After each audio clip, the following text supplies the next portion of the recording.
Dear Say, my friend, today I wanted to talk about something that I'm sure we're all aware of, is that our politicians, especially the white politicians, they use racism as a way to sort of encourage the racial slouch, for lack of a better word, the slouch towards racism that every person has. They want to push that into non-white people to vote for white people. So the white politicians that want non-white votes will do something that the Republicans are reserved towards that. So they pretend that they're not racist when they are, and the Democrats pretend that they're not racist when they not only are racist, however, they think that they can use racism to motivate non-white people to vote for them. So you see, so racism permeates a democracy, and the only way to get rid of racism in a civilization is to get rid of not just the diversity of races, but also the mixed race, because the presence of mixed race people just brings up the issue of race. And people naturally all their life from their childhood onward will always be wondering what a person's racial composition is. And if a person is obviously of a certain racial composition, you're always going to be wondering what this person's loyalty is. Do you think? What is this person? What is this person about? Is he a friend or is he a foe? Can I trust this person? And for the most part, you can't. For the most part, you can't. You might sit down and have a conversation with somebody of a different race, and you may think you agree on stuff, but in reality, it's all just dealing with life. You're just dealing with life, and he's not your friend. And if push comes to shove, you're either going to be a stupid victim, one of these messianic white people that thinks they're the the key to changing society. A white person not being a racist is going to change society. You're going to run around with your non-white friends. People are going to see you. They're going to see that you're not a racist because you're running around with your non-white friends. And somehow this is going to change society. But this habit of white people to just be friendly towards non-white people has only encouraged their level of racism. And they also prey on white people because they expect that they look at this as a they look at our gullibility as a racial feature, but I think they think of it as a sort of stupidity. Have you ever noticed how non-white people try to talk really fast to you? And white people don't do this. White people, I've never had a white person try to talk really fast to me like Hispanic guys do.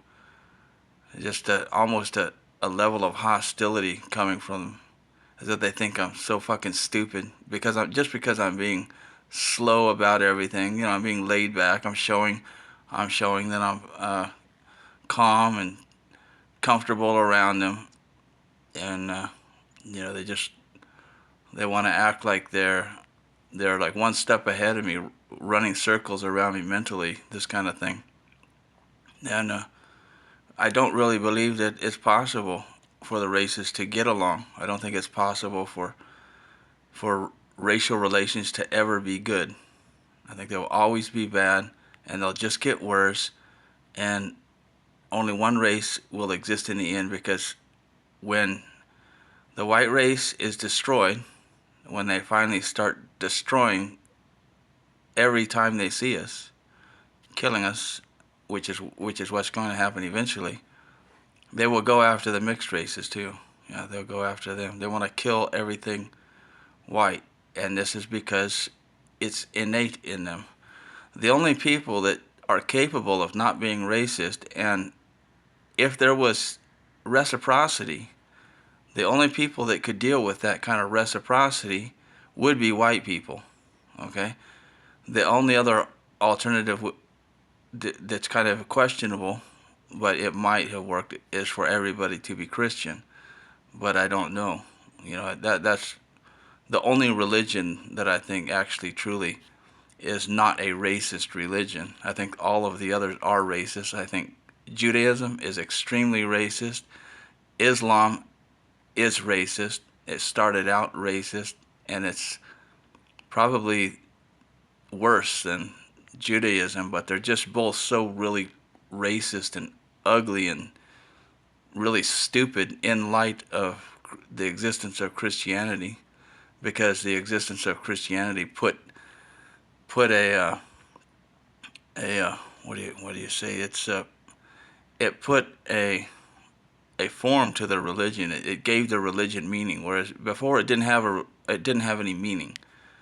So at one time, this Christian religion was probably well known among certain people, but by the time it got down to the time of Christ, if you were to read this religion the way it was written by the Hebrews, you would think it was just utterly disgusting and stupid and meaningless, unless you could see in it something that would lead somebody to a person like Jesus. But in reality, I don't think it really does lead a person to someone like Jesus. I think Jesus was set to come, and he tried to start a religion. He did start a religion. I'm not sure if he started it among the people in Canaan, or if he started it among some people in Persia, or some people in Greece. It appears to have been started, and at some time, Hebrew people got a hold of some of it, and they tried to make a religious centered around them, and then they created a whole epic story about 12 tribes, but conveniently, there's only like one tribe left.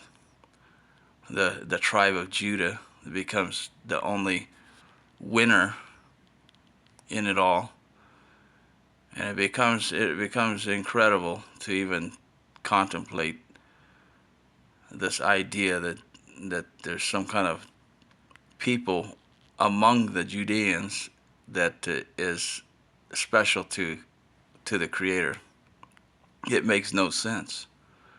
The religion itself is special because it starts out with this idea that there's going to be a Savior, and the Savior has to be resurrected from death. Okay, that's the important thing about that religion.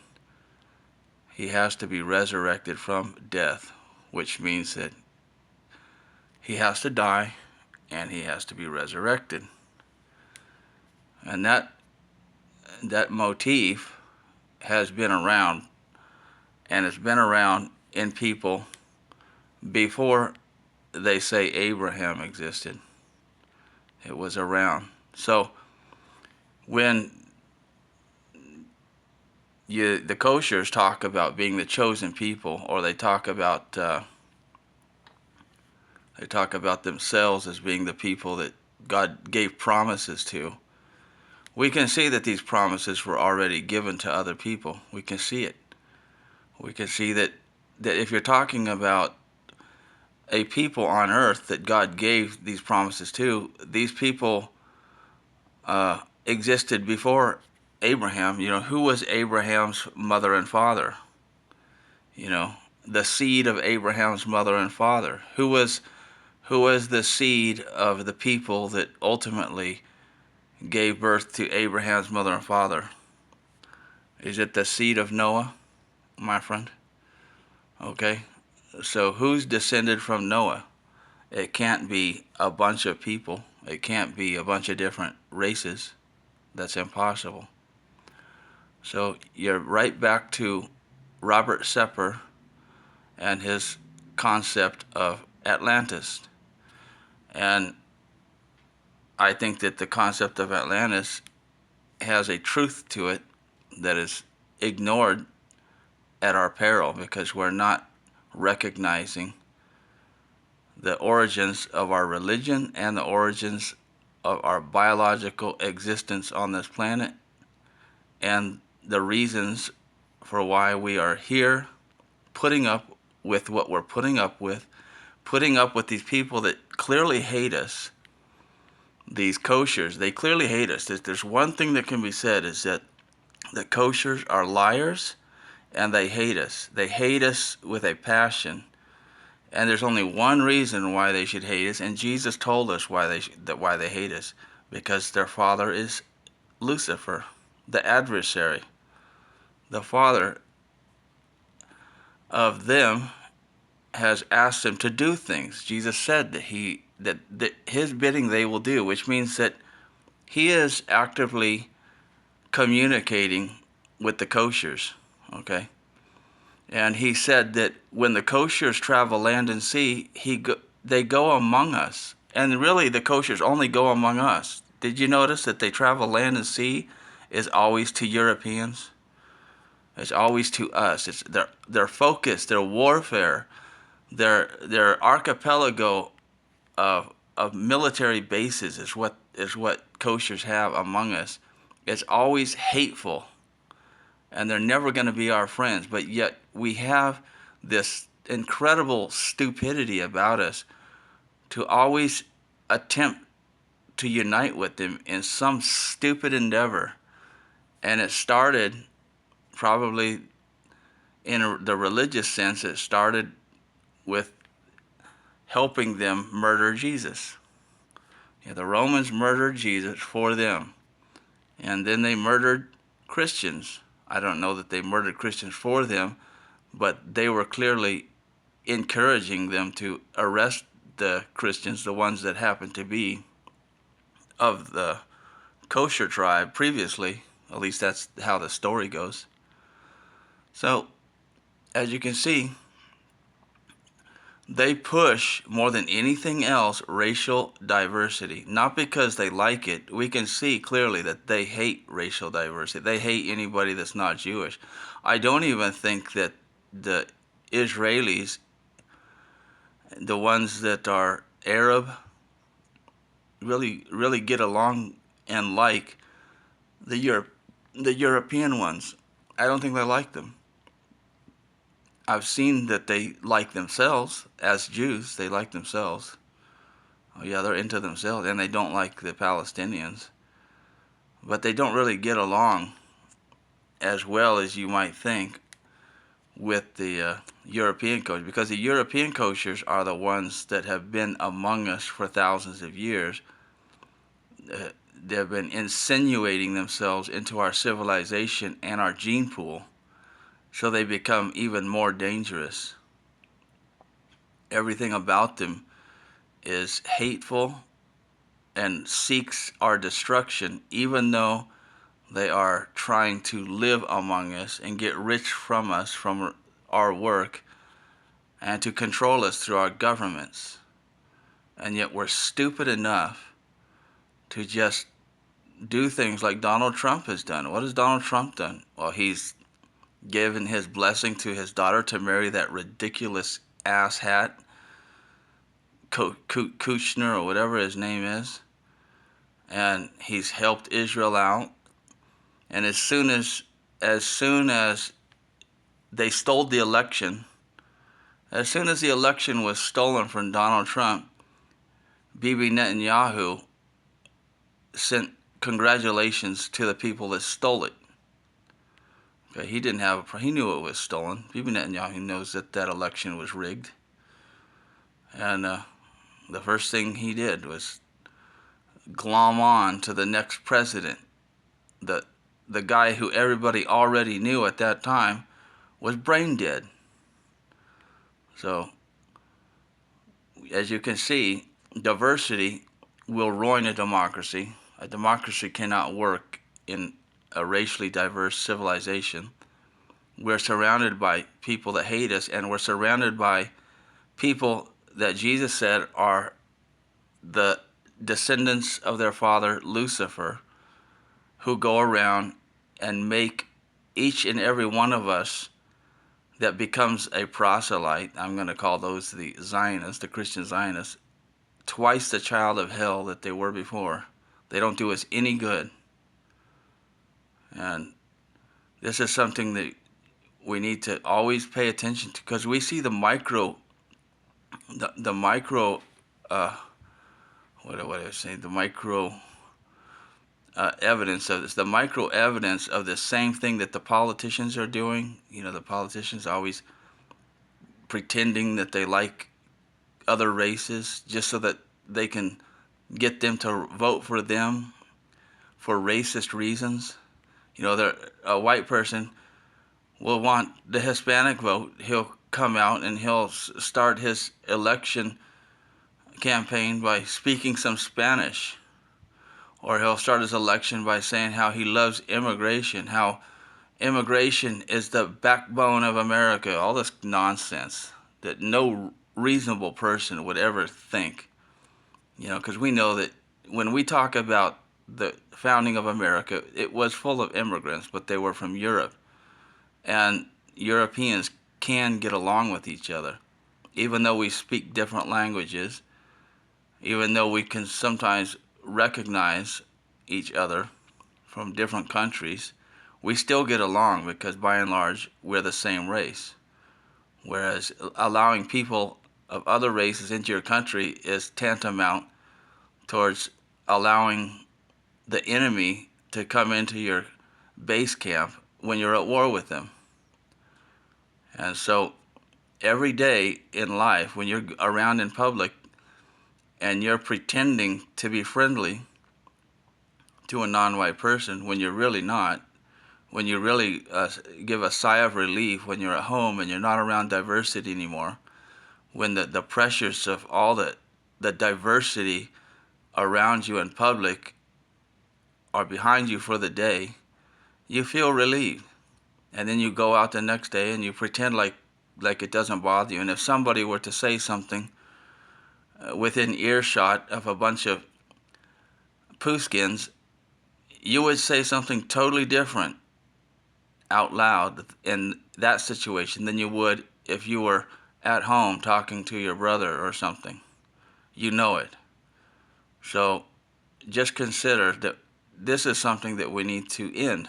We need to end this facade that white people are not racist.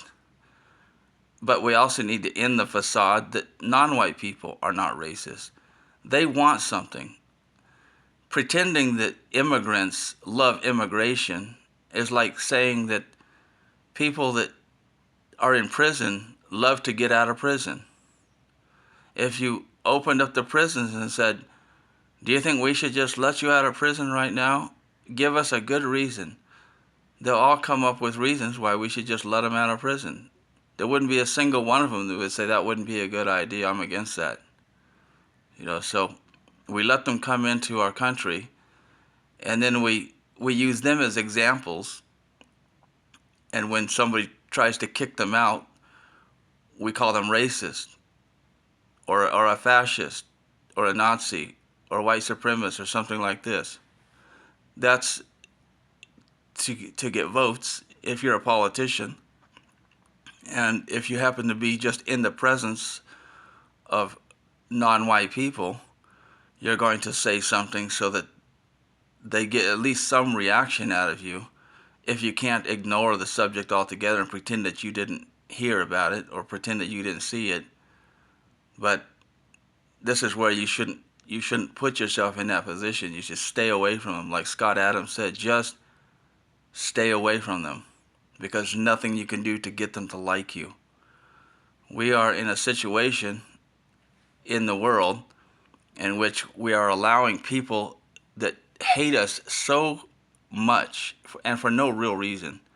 There's no criticism of the European people that can be made against them that doesn't, if taken fairly, doesn't make every other race on earth look 10 times worse.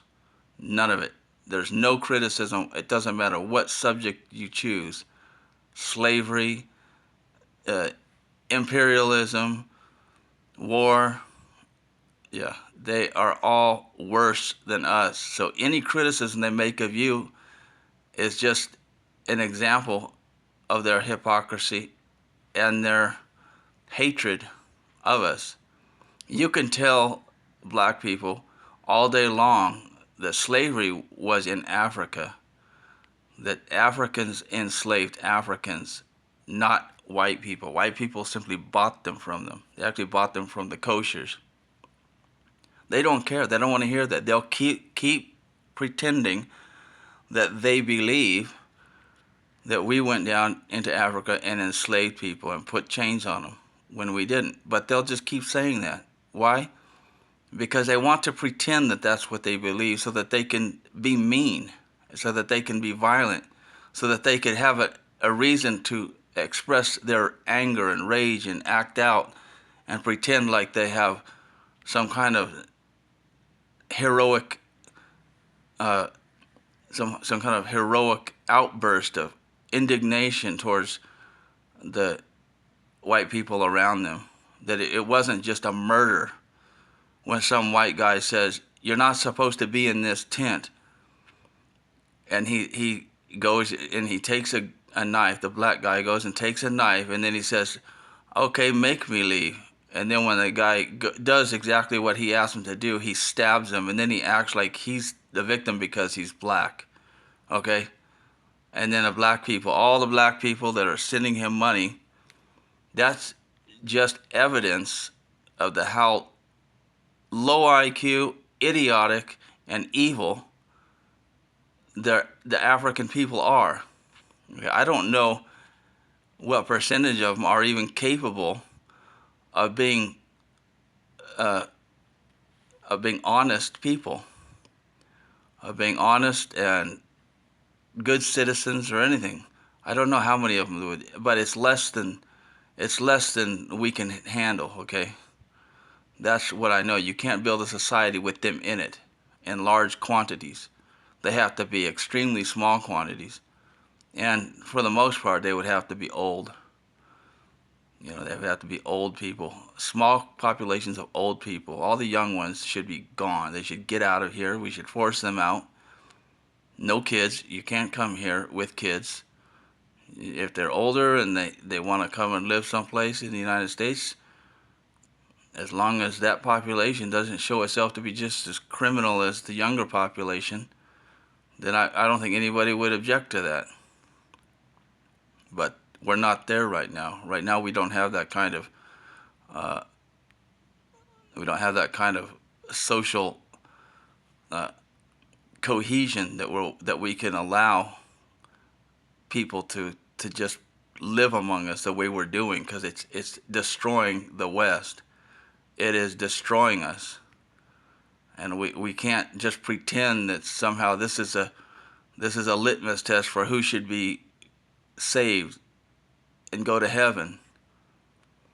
Because frankly speaking, it's always been that if you don't fight for your people, you're not going to heaven. People who don't fight to defend not just themselves, but the young, the weak, and the future generations of your people, you are the evil bastards. Those people that don't fight for that and think of yourself and think of your sex life and think you don't want to get involved in anything that's going to interfere with your disgusting, smelly, groin, perverted sex life, then you're the ones that are going to go to hell, if there is one, and you're not going to go to heaven if there is one. Yes, sir. That's what I have to say. That's my rant. Okay? So F off if you don't like it. I don't care.